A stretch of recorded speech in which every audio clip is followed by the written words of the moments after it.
आज Doubtnut app download करें। Doubtnut पर अपने सभी गणित, रसायन विज्ञान, भौतिक विज्ञान और जीव विज्ञान के डाउट्स का करो सफाया। बस प्रश्न की फोटो खींचो, एक ही प्रश्न को क्रॉप करो और तुरंत वीडियो सोल्यूशन पाओ। अभी डाउनलोड करें। हेलो दोस्तों, हमारा प्रश्न है एकल स्लिट विवर्तन प्रयोग में प्रकाश का एक वर्णित स्रोत ए चौड़ाई के संकीर्ण स्लिट को लैम्डा तरंगदैर्घ्य के प्रकाश से प्रकाशित करता है। उचित कारण देते हुए दिखाइए कि प्रेक्षित प्रतिरूप में केंद्रीय उच्चिष्ट की अर्धकोणीय चौड़ाई लगभग लैम्डा बाई ए होती है। ठीक है, तो देखिए हमें एकल स्लिट हमें विवर्तन प्रतिरूप की बात कर रहे हैं। तो अगर हम एकल स्लिट के लिए प्रायोगिक व्यवस्था देखें तो ये देखिए, मान लेते हैं एक स्लिट है जिसे हम क्या कर रहे हैं, एक छिद्र कर दे रहे हैं। ठीक है, और ये पर्दा है जहाँ पे हमें विवर्तन प्रतिरूप प्राप्त हो रहा है और इस छिद्र की जो चौड़ाई है वो मान ले रहे हैं ए है। ठीक है, और ये हम सिग्मा पर्दा मान ले रहे हैं जहाँ पे विवर्तन प्रतिरूप प्राप्त होगा। ठीक है, और ये दूरी हम क्या मान ले रहे हैं, डी मान ले रहे हैं। ठीक है, तो देखिए यहाँ पे क्या होगा कि प्रकाश यहाँ पे एक वर्णीय प्रकाश स्रोत हम रख दे रहे हैं। ठीक है, प्रकाश यहाँ से आपतित हो रही है, तो यहाँ पे अब जो विवर्तित प्रकाश होगी कुछ इस प्रकार इसके किनारे से विवर्तित हो करके, ठीक है, हमें क्या प्राप्त होगी, यहाँ पे हमें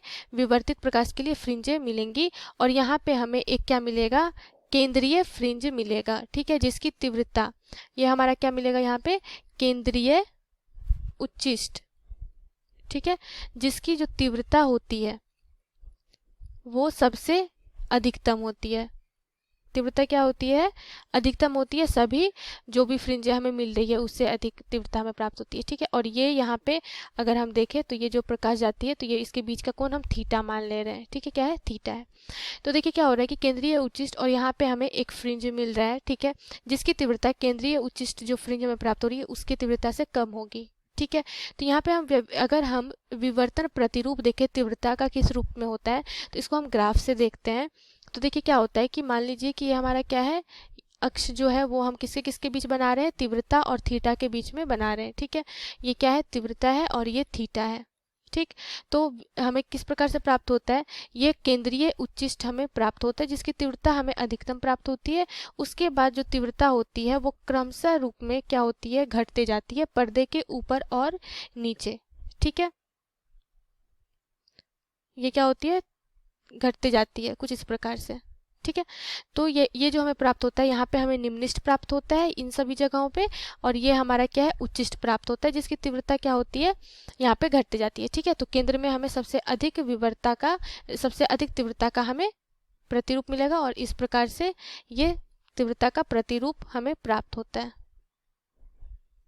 ठीक है, तो देखिए यहाँ पे हमें बोला जा रहा है कि लैम्डा तरंगदैर्घ्य है। ठीक है, और प्रकाश से प्रकाशित किया जा रहा है, तो उचित कारण से हमें बताना है कि प्रतिरूप जो प्राप्त हो रहा है वह केंद्रीय उच्चिष्ट की अर्ध चौड़ाई के बराबर होती है। तो अब देखिए अगर हम बात करें प्रथम निम्निष्ट के लिए, ठीक है, कि प्रथम ये जो हमें निम्निष्ट प्राप्त हो रहा है उसके लिए अगर हम बात करें तो उसके लिए हम निकालते हैं प्रथम निम्निष्ट के लिए, अगर हम निकालें तो प्रथम निम्निष्ट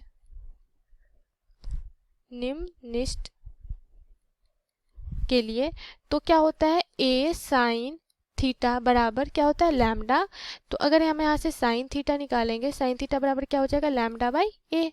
ठीक है, और थीटा का मान अगर बहुत ही कम हम लोग ले रहे हैं, ठीक है, जैसा कि हम चित्र में यहाँ पे दिखाई, ये थीटा का मान क्या हो रहा है, लगभग बहुत कम हम ले रहे हैं। तो ये थीटा का मान, तो साइन थीटा, अगर थीटा बहुत कम है तो साइन थीटा जो होता है वो लगभग बराबर हो जाता है किसके, थीटा के। ठीक है, तो यहाँ से थीटा बराबर हम लोग क्या लिख देंगे, लैम्डा बाई ए। ठीक है, क्या लिख देंगे, लैम्डा बाई ए। ये हमें निम्निष्ट के लिए कोणीय चौड़ाई प्राप्त होती है। अब केंद्रीय उच्चिष्ट की चौड़ाई क्या होती है, केंद्रीय उच्चिष्ट के दोनों और प्रथम निम्निष्टों के बीच के दूरी के बराबर, जैसा कि हम तीव्रता प्रतिरूप में देख रहे हैं। ये क्या है हमारा, ये केंद्रीय, ये देखिए यहाँ पे तीव्रता आरेख से पता चल जाएगा, ये हमारा क्या है, ये केंद्रीय उच्चिष्ट है जिसकी तीव्रता हमें सबसे अधिक प्राप्त होती है। तो इसकी अगर हम चौड़ाई क्या होती है, दो क्रमागत निम्निष्ट या क्रमागत उच्चिष्ट के बीच की जो दूरी होती है वही चौड़ाई होती है। ठीक है, तो हम अगर इसकी चौड़ाई देखें, देखिए यहाँ पे क्या है, ये यहाँ है, तो ये हमें क्या है, प्राप्त हो रहा है, निम्निष्ट, और ये प्रथम निम्निष्ट है पर्दे के दोनों तरफ। तो इनके बीच की जो दूरी है वही क्या है, इस केंद्रीय उच्चिष्ट के लिए चौड़ाई हो जाएगी, जैसा कि हम देख रहे हैं केंद्रीय उच्चिष्ट ये है। ठीक है, और इसकी चौड़ाई हम लोग क्या लिखेंगे, दो निम्निष्टों के बीच की जो दूरी है, ठीक है, के बराबर होती है। तो यहाँ से हम यहाँ से क्या लिख देंगे, केंद्रीय उच्चिष्ट की जो चौड़ाई है, केंद्रीय उच्चिष्ट की चौड़ाई वो किसके बराबर है? उच्चिष्ट है दोनों और प्रथम निम्निष्ठ, मतलब दोनों और मतलब पर्दे के दोनों ऊपर और नीचे, ठीक है, दोनों तरफ प्रथम निम्निष्ठ की बीच की दूरी, ठीक है।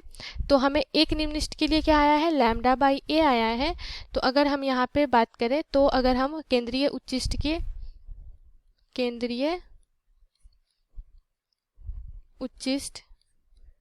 की चौड़ाई अगर हम निकालेंगे तो दोनों तरफ के लिए, तो यहाँ से यहाँ तक हमारा क्या है? लैम्डा बाई ए है, ठीक है, और यहाँ से यहाँ भी हमें क्या होगा? लैम्डा बाई ए प्राप्त होगा।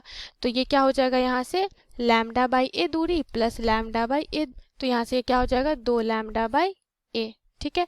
तो ये केंद्रीय उच्चिष्ट की जो चौड़ाई है वो कितनी आ गई हमारे पास? 2 लैम्डा बाई ए, जहाँ पे हम देख सकते हैं कि जो ये क्या है, जो हमें प्रश्न पूछा जा रहा था कि जो दिखाइए कि केंद्रीय उच्चिष्ट की अर्ध चौड़ाई का मान लगभग लैम्डा बाई ए होता है।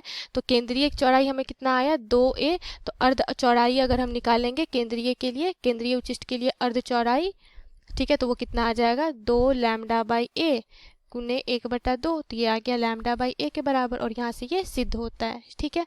धन्यवाद।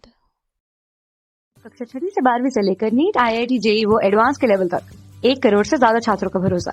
आज ही डाउनलोड करें डाउटनेट ऐप या व्हाट्सएप करें अपने सारे डाउट्स 8400 400 400 पर।